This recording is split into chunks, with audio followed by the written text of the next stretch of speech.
Thank you for tuning in to Koppen with Comic. I'm Brian Koppen. We're with comic Patrick Cotnoir.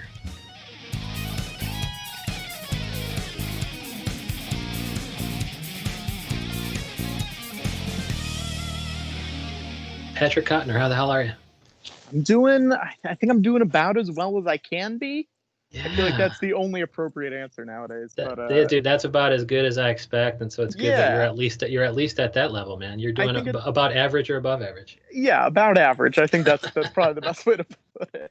And like during the quarantine, you've been staying busy with the George Lucas talk show, and but the way I found that was by going to Patrick Cotnoir on Twitter, but also Instagram. You're Cotnoir, Cotnoir, and I love your picture on that. You were half.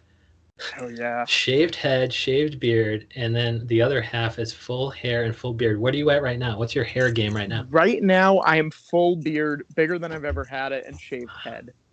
Yeah, because you're probably a young motherfucker to a point where you can grow that shit out pretty quickly. But are you finding that it's slow going or no? It's a little more slow going than I thought it would be.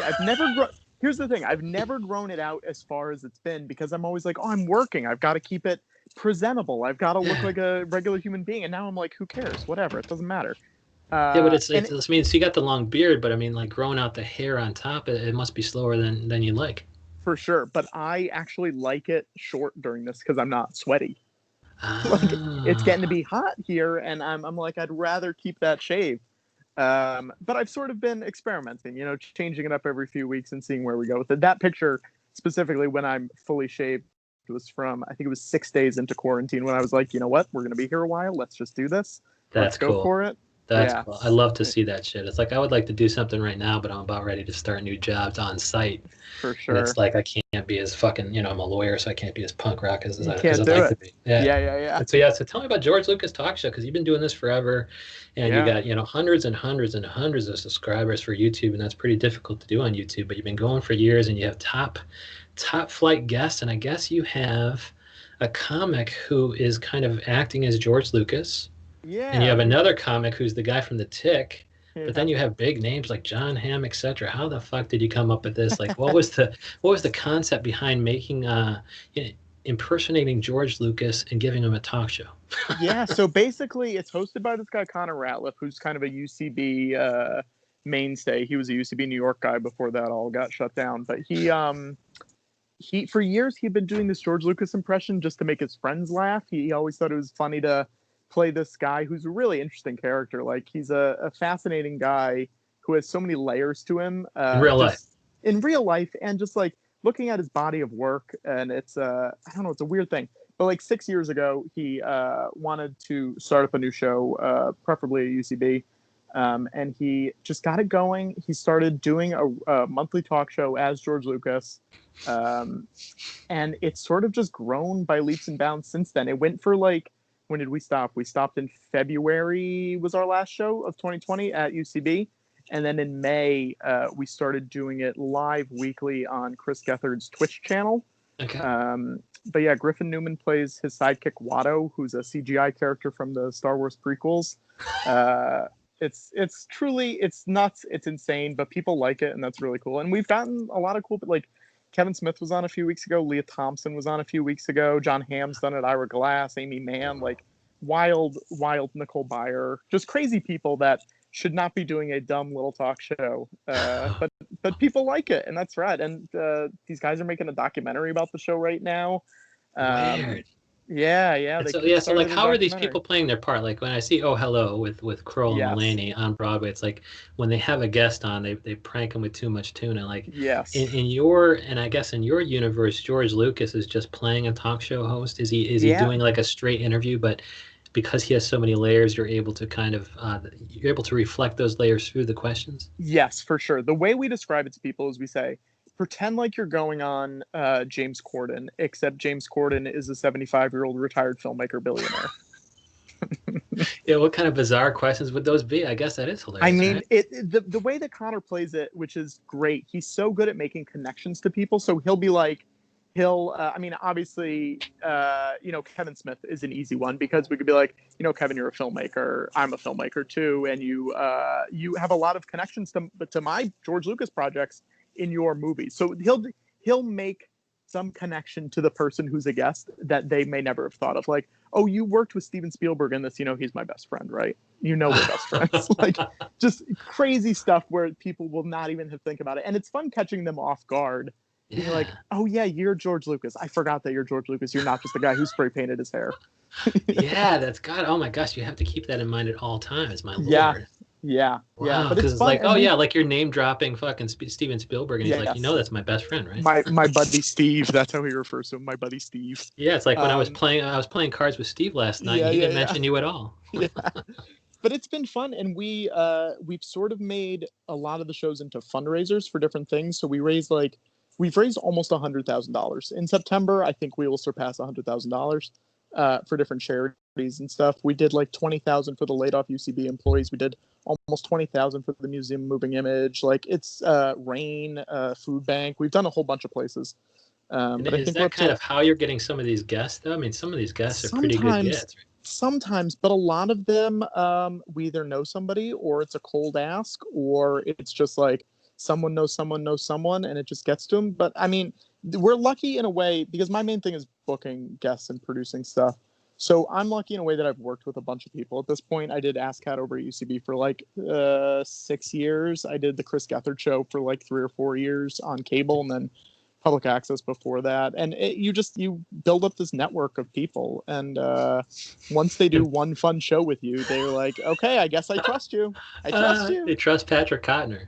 Hey, that's all I can ask. It's like, yeah, but did you know you're signing up for being interviewed by a fucking septuagenarian or whatever, rich? Yes. And that's so cool, because like I guess my initial thought was, okay, I'm just going to be interviewed by a filmmaker, but like you said, he's a rich 7-year, been rich for forever. Yes. Lived in his own rich bubble forever, and he's 70 something, so he's got to be kind of not politically correct, right? Yeah, there's a little bit of that. We let Griffin, who plays Watto, if you don't remember in the prequels, is sort of who doesn't remember? Yes, the nicest way to put it is anti-Semitic stereotype of a slave dealer. He's the man who owns Anakin Skywalker when he's a kid, and he's the one that we let be a little off color. We're like, you can be this because you're already such a caricature of something that you going off crazy is more fine than Connor, who's playing a real person. We try to keep Connor fairly nice and fairly in check. Because if you're playing a real person, it gets a little dicey if you're trying to make them into an asshole when they're not necessarily, Yeah, you're kind of doing it without express permission, right? Yeah, absolutely. And so you want to stay on the right side of that, because he could shut it down in about 5 seconds. And we've been going for 6 years at this point, and I'm almost 100% sure he knows that it exists, because we've had enough people from his bubble, and we know enough people in that world that I think it has gotten back to him at this point. And he hasn't done anything about it, which is rad as hell. That's cool. So, yeah. And so, you're so, I mean, you've been doing this for so long, and it's even the Chris Gethard show that's been going on recently with some of my former guests have been on it, and I thought I saw something like Chris Gethard was stopping comedy. Was that just a joke? Like on his Instagram, he said like soon stopping comedy. I think this is before the pandemic. I don't know what any of that was about. Okay. I saw that and I was like, no, he's not. So I didn't pay attention to it. Yeah, and what is the Chris Gethard show now? Because it's like my former guests have been on there, and I think one of them played Ariana Grande, and it's just what is it now, and what role have you played? Well, the Chris Gethard show proper does not exist anymore. It was on public access, and then it was on Fusion for 2 years, then it was on True TV for like 2-ish years. And that stopped in 2018, I guess, mid 2018. But over the last year or so, 6 months to a year, he's building this new thing on his Twitch channel, which is called Planet Scum. Okay. And he's sort of built like a comedy network. It's kind of rad. The Lucas show is on there, but every night of the week, I'm pretty sure there's a different show hosted by a different person doing their own thing. And more growing. They just added a new like a parody late night judge show, like a People's Court-esque, hosted by Millie Tamaris, and she's great. But it's been really fun, and people, a lot of people come on it, and people are watching it and catching on to it. And I think it's going to just keep growing, and especially during now, it's nice to have a network where you can just do shit from home and Yeah. people will watch it, and people will give you money and tip you, and like it's a nice, it's a nice thing. Yeah, and just kind of how is, I mean, you've been producing for so long, kind of, what goes into being a good comedy producer? And I think one of the topics was Letterman, so maybe Letterman is something to look Yeah, up to. And I think on your bio, I see that you used to be at SNL. And just kind of, talk about some of the comedy productions that you've kind of looked up to as something to for emulate. sure. And what of that have you incorporated into your own game? As being a comedy Yeah, producer, what, your skills have grown because you've incorporated X, Y, and Z skills. What are those skills? definitely. I mean, I started early. I went to college in the city, and I started working on the Gethard Show when it was on public access when I was, I think, 19. I want to say. So I was very, very young when that started. And I luckily got to intern a lot of rad places like SNL, like Sesame Street, Above Average, CNBC, like crazy cool places that you. Each of them has been around for so long that you get to see how a well-oiled machine is run. And then working on something like the Gethard Show or like ASCAT over at UCB, uh, it was sort of up to me who came on the show, especially for something like ASCAT. Like, I didn't really have any oversight. No one was telling me, no, you can't have this person or you should have this person. So it was truly like it was the Patrick Show because it was who I was interested in that week is coming on the show. Wow, So that's something cool. like, yeah, it was really rad. And it's So no something I feel rules, but like, no guidance either. Like you didn't yeah, have the playbook from before, and so you got to create a new one. And it's like, what would exactly. happen if I put John Hamm in this improv show? Exactly. I mean, Gethard Show definitely had guidance because it was on a network. But Yeah, ASCAT was kind of my own thing. And watching while I've been stuck at home, you mentioned Letterman. I've been watching a shit ton of Letterman, like so much old Letterman. There's this guy Don Giller who put like thousands of hours of Letterman up on YouTube. A lot of the old yeah. NBC stuff. It's the best. It's the best thing in the world. My roommate and I watch like 2 hours a day at least. I Uh, used to watch Letterman all the time, and I find myself watching clips now. But it's cool that, yeah, yeah. And I think I recently saw full episodes being put on there. yeah, this guy puts up like full compilations. So it's like, oh, here's every Siskel and Ebert appearance back to back. Here's Oh, every that's Mary awesome. Tyler Moore appearance. Just like Especially in the order. I would want to see it in yeah, order. Yeah. it's wild and it's fun seeing his show grow, but it's also sad being like, oh, so many of these people die and you're just watching them get older as like you will Oh, go through it. But the thing I think I was always a Letterman guy, but the thing yeah, that I think I maybe subconsciously put in is watching a lot of these older clips, he has such weird, specific guests on where they're not necessarily the most famous person, but they're just a character. yeah. Like they themselves are like a weird person who is entertaining to watch.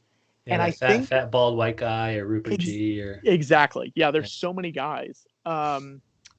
And I think when I was booking ASCAT, one of my things that I would say was like, I don't necessarily want the most famous person, even though sometimes we would get very famous people and they'd be great. They're not always the most interesting. Yeah. And the people that I want, I'm like, oh, I follow you on Twitter and I just know you're weird. And you have a little bit of a following and Yeah. you're funny and you're a real person. So I know that you're going to have good stories. Or like, oh, you're just a character actor on a TV show. Not even just, you are a character actor on a TV show. And you've just worked for 20 years. Like, you must have stories. I know you do. So Yeah. come do this show and come tell your stories. And I think that that has been a very important thing for me is like, don't necessarily look for the star power. Look for the person who's going to make it the best show Because they're or the more show that sanded down. Like they couldn't traffic in certain stories anyway if they're too ex- famous. exactly. Like when I was doing ASCA, we had like Mark Hamill did it and Alan Alda did it and Kevin Bacon. So there's like these very famous people who still told good stories, but they're not going to tell the story about like someone else. I'm not going to name names because this is a little salacious story, but like Okay. picking up strippers and hookers in Vegas at a bachelor party. You know what I mean? Like, you're not going to get that story from these very famous people because if it gets out, it's weird and it's uncomfortable. Right. But if you book someone else who necessarily is not an A-lister, you'll get the more juicy details, I think. And that's kind of been the case for a while. And I think we're also pulling that for Lucas, where it's like we are getting very famous people, but we're also getting people where we're like, this is going to be a good show no matter what. Yeah. And is there kind of a different input when it comes to knowing that these guests are going to be remote that kind of influences your recruiting of them? Well, Like it's going to be in a normal shit, a beautiful background in yeah, their beautiful fucking house, but if it's a character, it might be a more interesting background. yeah, that's true. I haven't even thought of that. I mean, it's been great because Lucas for so long was in New York. We would do occasional shows in LA and occasional shows at like Sketchfest or Comic Con or something. But now I'm trying to sort of exclusively book LA people, or as many LA people as I can, because I'm like, while I can do this remotely and get people who don't live in New York, let's fucking go for it. Let's get as many people who don't live near us as we can, because it's the best time. But I haven't thought about the way you put it, with just like, oh yeah, they might have a different kind of background. Like I haven't thought of it that way, but that's an interesting way to go about it. Yeah. And is there kind of ways where you can suggest that they do their segment somewhere else, like like even with the DNC, certain people are doing their kind of remotes from the crossroads, or they're doing it from something more interesting. And so have you kind of encouraged your guests to kind of film it anywhere else? Are you comfortable doing so? I suppose if they're C-listers, I suppose it'd be a more comfortable ask. I think it depends on the person. I'm trying to think. I feel like we have had someone. Well, Connor, the host of the show, we do a lot of shows where we're like watching along a season of a TV show, and those are usually our fundraisers. So we'll do like a 12-hour live stream watching a full season of something with guests stopping by. And at some points, it's dumb. Our first show was 30 hours. Well, that guy's got to be hilarious to fucking keep that funny. Oh, for sure. Our first show was 30 hours long, and we watched every Star Wars movie in a row.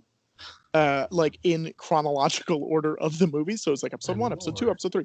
It was insane, but we raised $20,000, so like it all pays off. And so he's able to be like, I don't even remember how I shot this scene. Like if he's got nothing, he just ripped like that. Exactly. And he was half asleep for half of it.